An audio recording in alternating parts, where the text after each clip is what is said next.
Hello guys, तो आज की इस वीडियो में हम बात करने वाले हैं क्वांटम मैकेनिक्स के बारे में। वीडियो को स्टार्ट करने से पहले मैं आपको बता दूं कि क्वांटम मैकेनिक्स कोई छोटा सा टॉपिक नहीं है, इसलिए इसके और भी कुछ पार्ट्स आएंगे। तो चलें इस वीडियो को स्टार्ट करते हैं।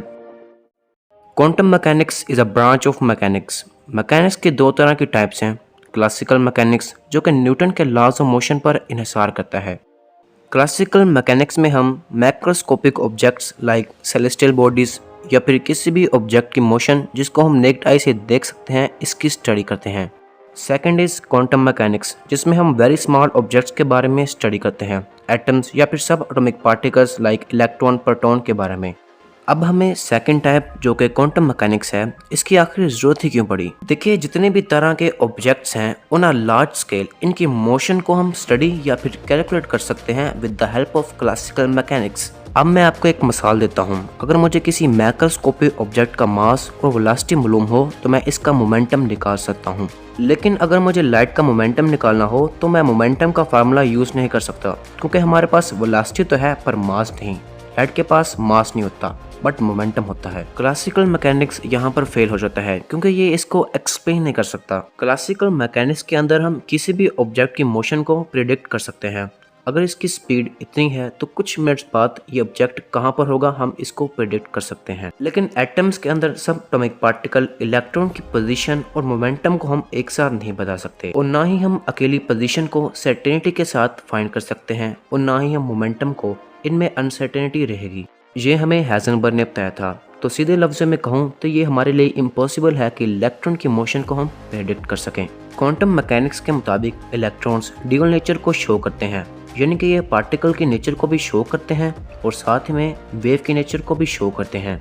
1897 में जे थॉमसन ने इलेक्ट्रॉन को डिस्कवर किया था, और इसने साथ में हमें यह भी बताया था कि इलेक्ट्रॉन भी एक न्यूटोनियन पार्टिकल है, यानी ये कि ये न्यूटन्स के लॉज ऑफ मोशन को फॉलो करेगा जैसे कि बाकी ऑब्जेक्ट्स करते हैं। अब हमें मालूम है कि इलेक्ट्रॉन न्यूटोनियन पार्टिकल नहीं है, और ना ही क्लासिकल मैकेनिक्स इसकी मोशन को एक्सप्लेन कर सकता है, इसलिए थॉमसन की बात बिल्कुल गलत है।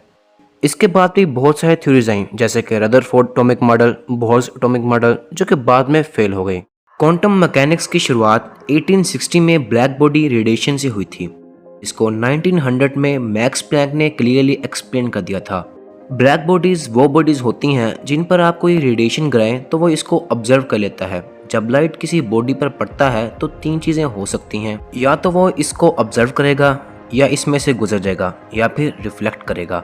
और अगर ये विजिबल लाइट रिफ्लेक्ट हुई तो हमें कलर्स दिखाई देंगे। ब्लैक बॉडीज अपने टेम्परेचर के लिहाज से रेडिएशंस को इमिट करते हैं।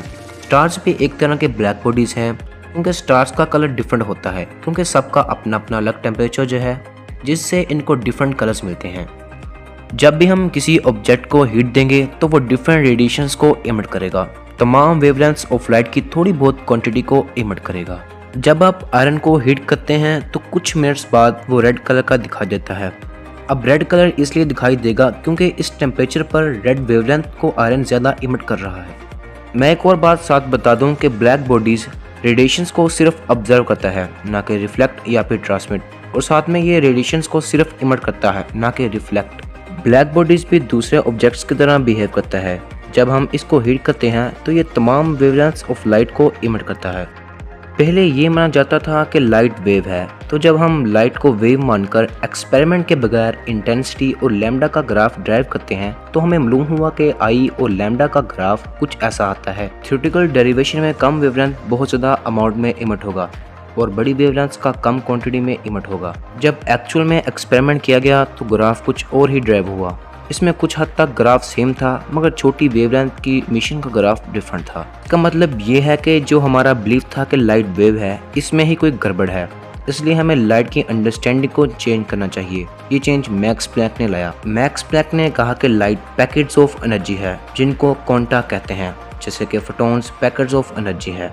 प्लैंक ने हमें ये भी बताया कि अगर हम एक पैकेट की एनर्जी को फाइंड करना चाहते हैं तो फ्रीक्वेंसी ऑफ लाइट को प्लैंक्स कांस्टेंट के साथ मल्टीप्लाई कर दें तो आपको एनर्जी मिल जाएगी। प्लैंक थ्योरी से थ्योरेटिकल कर्व और एक्चुअल कर्व आपस में मिलने लगे। यहाँ पर प्लैंक से हमें हिंट मिला कि लाइट ड्यूअल नेचर का होता है। यहाँ पर क्वांटम मैकेनिक्स का यूज़ हुआ और यहाँ से फिर इसकी शुरुआत हो गई।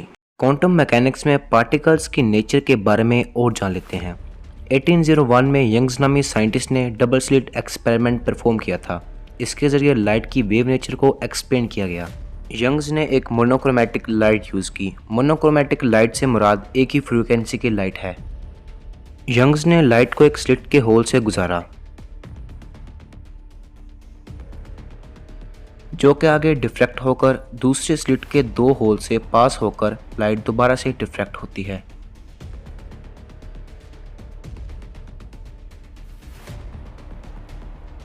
और ये डिफ्रैक्ट लाइट आगे लगी हुई स्क्रीन पर जा टकराती है। एक्सपेरिमेंट को आगे कंटिन्यू करने से पहले कंस्ट्रक्टिव और डिस्ट्रक्टिव इंटरफेरेंस के बारे में जान लेते हैं। जब एक वेव का क्रेस्ट दूसरी वेव के क्रेस्ट से मिलता है तो कंस्ट्रक्टिव इंटरफेरेंस होता है और हमें स्क्रीन पर ब्राइट फ्रिंजेस नजर आती हैं। और अगर एक वेव का क्रेस्ट दूसरे के ड्राफ से मिलता है तो दोनों एक दूसरे को कैंसिल कर देते हैं, जिससे डार्क फ्रिंजेस स्क्रीन पर बनती हैं। तो एक्सपेरिमेंट में जब लाइट स्क्रीन पर पड़ती है तो डार्क और ब्राइट फ्रिंजेस नजर आते हैं। इससे हमें पता चला कि लाइट वेव नेचर को शो करती है। इसके बाद बहुत सारी न्यू थ्योरीज आई जिनमें बताया गया कि लाइट ड्यूल नेचर का होता है। 20वीं सदी में डी ब्रुगाइल ने कहा कि लाइट का ड्यूल नेचर होता है तो फिर पार्टिकल्स का भी ड्यूल नेचर होना चाहिए। पार्टिकल्स के ड्यूल नेचर को प्रूव करने के लिए डबल स्लिट एक्सपेरिमेंट दोबारा से किया गया। इस टाइम इनको मालूम था कि इलेक्ट्रॉन्स पार्टिकल्स हैं, तो लाइट की जगह इलेक्ट्रॉन्स को फायर किया गया, जिसके सामने एक स्लिट थी जिनमें 2 होल्स थे। जब इलेक्ट्रॉन्स फायर हुए तो स्क्रीन पर जो पैटर्न बने वो लाइट के पैटर्न्स की तरह थे। बट इलेक्ट्रॉन्स तो पार्टिकल्स हैं, ये वेव की नेचर को क्यों शो कर रहा है? तो साइंटिस्ट ने स्लिट के सामने एक डिटेक्टर लगा दिया ताकि इलेक्ट्रॉन्स की मूवमेंट को डिटेक्ट कर सके। तो जब एक्सपेरिमेंट किया गया तो हमें इंटरफेरेंस पैटर्न स्क्रीन पर नहीं मिले। इस पर हमें 2 लाइंस मिली जो कि इलेक्ट्रॉन के पार्टिकल नेचर को शो कर रहा था। डिटेक्टर की पोजीशन चेंज करने के बाद भी हमें पार्टिकल्स नेचर ही शो हुआ। इससे साइंटिस्ट ने कंक्लूजन निकाला कि जब हम किसी पार्टिकल को ऑब्जर्व करते हैं तो ये हमें पार्टिकल नेचर शो करता है, और जब हम ऑब्जर्व नहीं करते तो ये हमें वेव नेचर शो करता है। हाँ बिल्कुल, इसका मतलब ये है कि जब हम किसी चीज़ को ना देखें तो वो वेव के नेचर को शो कर रहा होगा, और अगर ऑब्जर्व करें तो पार्टिकल नेचर शो करेगा। ये बहुत ही वियर्ड है, हम देखें तो ये दुनिया कुछ और है और ना देखें तो कुछ और। अच्छा तो गाइज, जाने से पहले मैं कुछ पॉइंट्स को ऐड करना चाहता हूँ कि हम भी तो एटम से ही मिलकर बने हैं। हम एटम्स ही हैं, तो फिर इलेक्ट्रॉन्स या दूसरे पार्टिकल्स अपने नेचर को क्यों शो नहीं करते जबकि हम इनसे बने हैं? तो शायद एक पार्टिकल जब इसके आसपास कोई दूसरा पार्टिकल ना हो तो वो वेव की नेचर में होता हो, और जब कोई पार्टिकल आसपास हो तो वो नेचर पार्टिकल की शो करे। बट एक्सपेरिमेंट में तो पार्टिकल्स के आसपास पार्टिकल्स थे, तो इसने वेव नेचर को शो किया, लेकिन जब हमने ऑब्जर्व किया तो पार्टिकल के नेचर को ही शो किया। सिर्फ हमसे ही ऐसा क्यों? ये सवाल तो आपके लोगों के जहनों में भी आया होगा। बस मैं 1-2 पॉइंट्स को ऐड करना चाहता था। आई होप आपको इस वीडियो में कुछ नया सीखने को मिला होगा। वीडियो पसंद आई है तो लाइक करें, साथ में सब्सक्राइब भी कर दें। हम जल्दी मिलेंगे।